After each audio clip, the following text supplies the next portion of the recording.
to the Not Podcast. This is Michael Mandel, and I'm here with Kugel, and we are here to tell you about CompStak's year-end market office report.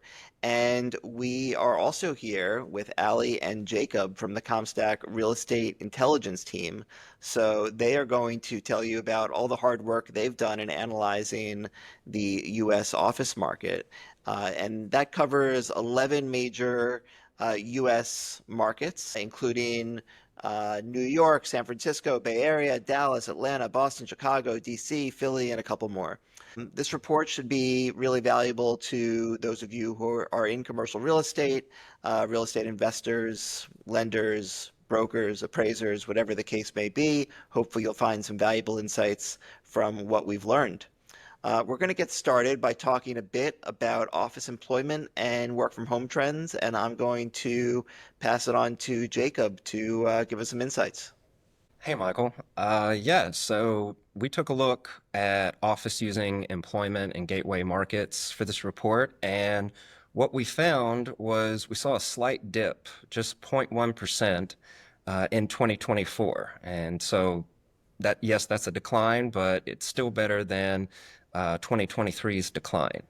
And when we talk about office using employment, we're talking about workers in finance, professional services, TAMI, which stands for technology, advertising, and media and information. So in other words, finance was up and TAMI and professional services were down.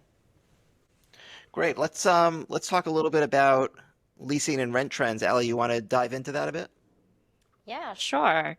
So people are always asking us, what's happening with rents. And of course, we track the rents that deals are actually getting signed at. And so that would be the starting rents of office deals, as well as the effective rent, which means the rent after subtracting concessions like free rent and TI.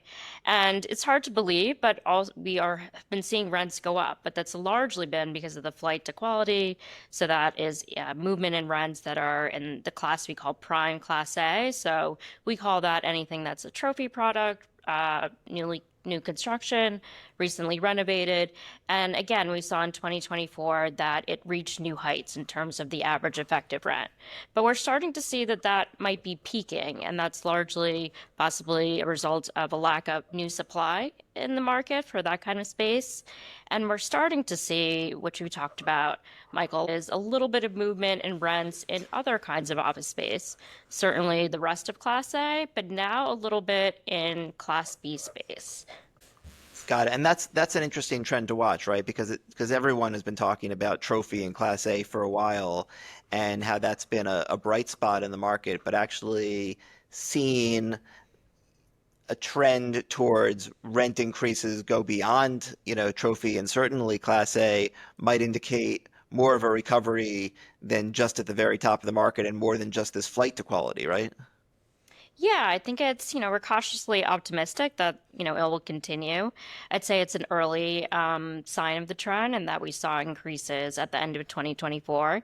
And remember here, we're talking about the average across gateway markets. Later, we'll talk about where it's sort of true and not true in terms of this recovery for B and C space.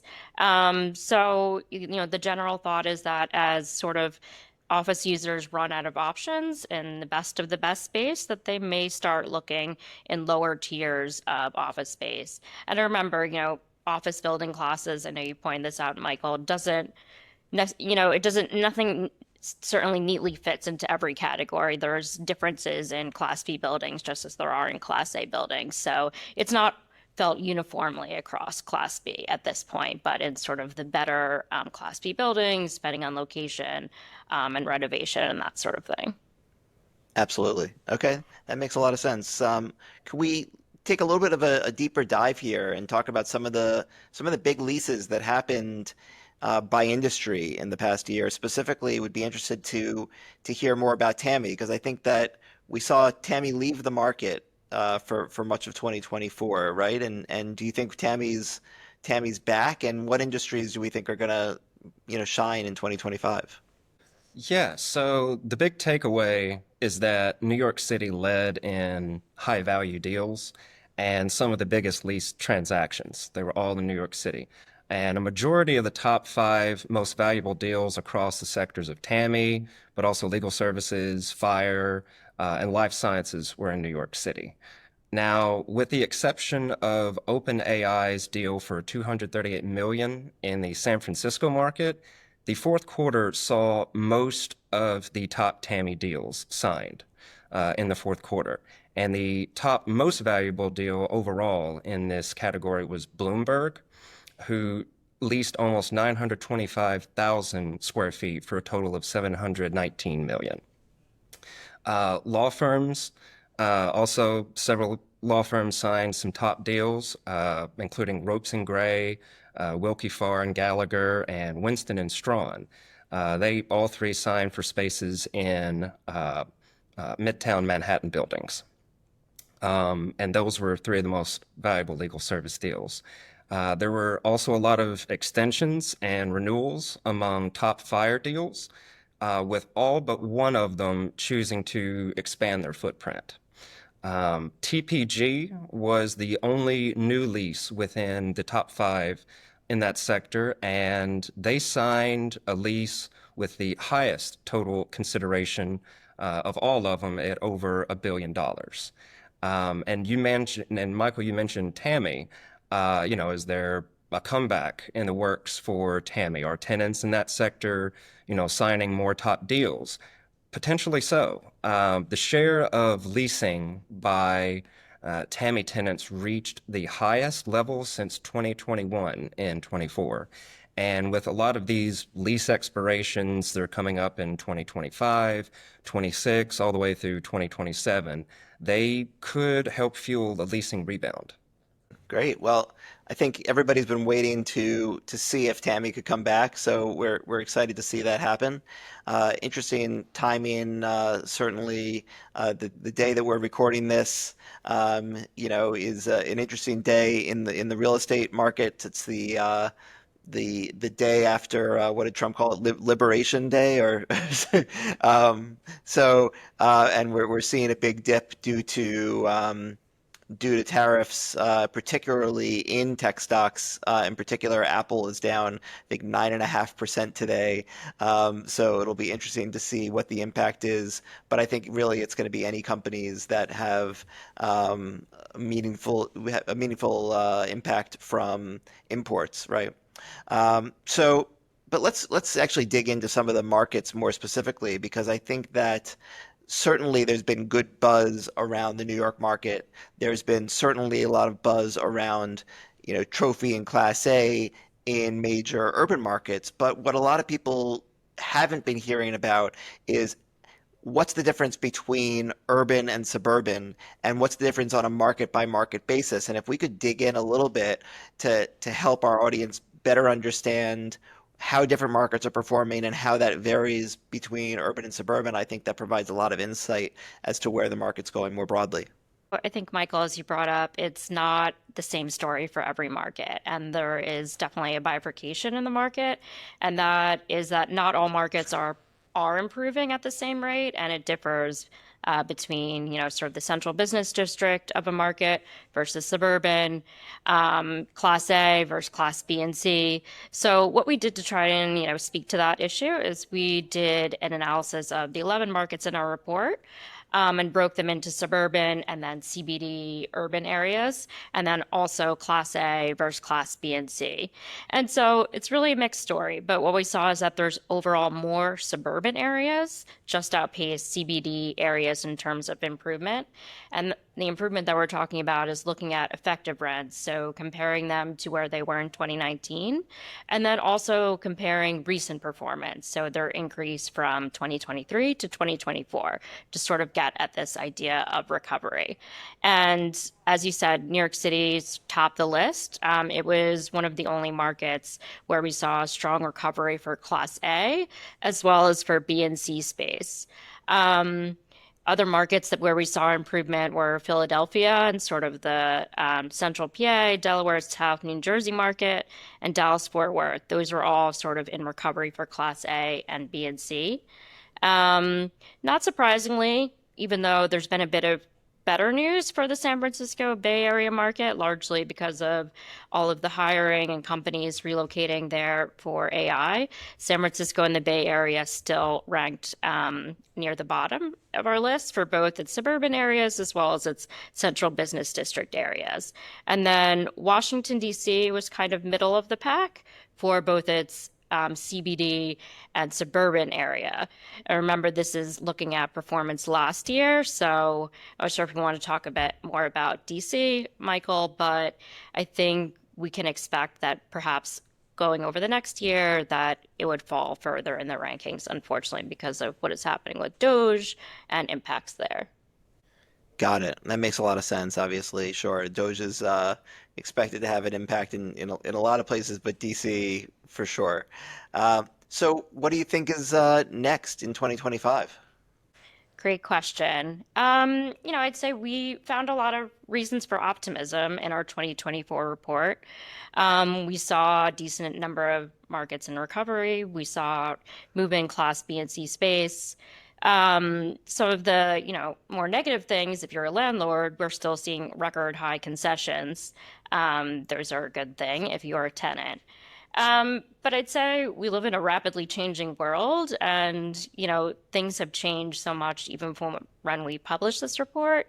And I think there's, what I'm concerned about is sort of rumblings of issues with the economy. And even though we're talking about the office market here, what tariffs may do to the economy. And so I think some of that may weigh on, office users' decisions for office space over the next year.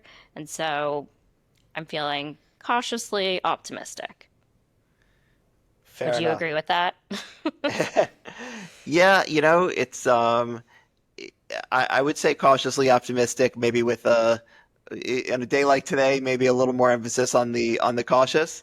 Um, Right. but certainly I can tell you the sentiment we've been hearing, particularly from our clients on the office side, has been really quite positive as of late, and they seem to be feeling pretty good and seeing a lot of activity. And I think, the activity that we're hearing about in the market, we expect to see in, increased activity in actual leasing, on a go-forward basis. So yeah, I think overall there's reason to have some positivity in the market. I do think the concessions that we're seeing and the increase in concessions is a little bit of something to take pause in, but yet we're seeing rents increase, and I think that's a little bit surprising too, because often you see concessions taper before rents go up. Now we're seeing rents go up, but concessions continue to increase. That seems to be a little bit unusual, actually, in a time of recovery. I think that in part that can be because costs of construction have gone up dramatically, so the TIs have had to go up. But the free rent, I think, is the one that has been the most surprising to me because we've seen just massive increases in free rent in both new deals and renewals, right? Yeah, no, that's an interesting thing to point out. And we were asked this recently in a panel, but lease term lengths have gotten longer. So when you're comparing the free rent to the share of the lease term, things are moving up relatively proportionally. That's not necessarily such a bad thing.